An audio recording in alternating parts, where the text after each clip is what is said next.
Hi friends, welcome to my channel. உருளைக்கிழங்கு மசாலா எப்படி செய்வதுன்னு பார்க்கலாம். ஒரு 4 உருளைக்கிழங்கு வேக வச்சு எடுத்து மீடியம் சைஸில் கட் பண்ணிக்கிறேன்.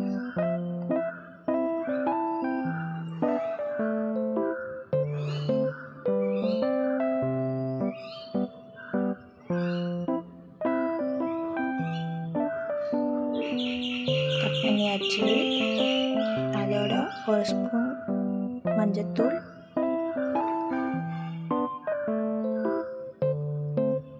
ஒரு ஸ்பூன் மிளகாய்த்தூள் சேர்த்துக்கிறேன்.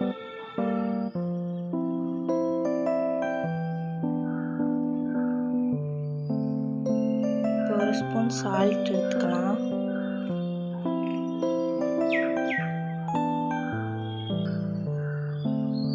கொஞ்சமாக ஆயில் சேர்த்துக்கோங்க. எதுக்கு ஆயில் சேர்க்குறோம்னா, இப்போ நம்ம எண்ணெயில் போட்டு பொரிக்கும் போது மசாலா பிரிஞ்சு ஓடாமல் உருளைக்கிழங்கோடு இருக்கிறதுக்காண்டி. கையை நல்லா வாஷ் பண்ணிக்கோங்க. இப்போ மசாலாவோட உருளைக்கிழங்கு நல்லா பிணைஞ்சு வச்சுக்கலாம். தேவையான அளவு ஆயில் சேர்த்துக்கோங்க. ஒரு ஸ்பூன் கடுகு,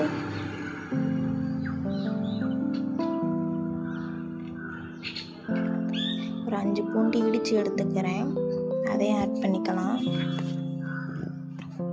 ஒரு கொத்து கருவேப்பிலை,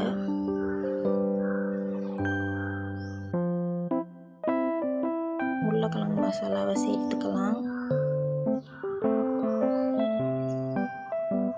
நல்லா மசாலா பச்சை வடை போட வரை நல்லா வதக்கிக்கோங்க.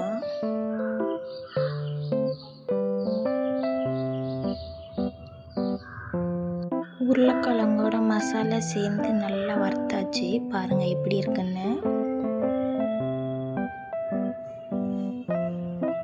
எண்ணெயெல்லாம் வற்றி இப்போ மசாலா உருளைக்கிழங்கு எப்படி ரெடி ஆகிடுச்சுன்னு பாருங்கள். ரொம்ப ஈஸியான மெத்தடு, ட்ரை பண்ணி பாருங்கள். சாம்பாருக்கு செம்ம காம்போ இது. மை ஃபேவரட் உருளைக்கிழங்கு மசாலா. ஒரு வாட்டி இந்த மாதிரி ட்ரை பண்ணி பாருங்கள் ஃப்ரெண்ட்ஸ். ஓகே, பாய். நெக்ஸ்ட் வீடியோவில் பார்க்கலாம். தேங்க்யூ.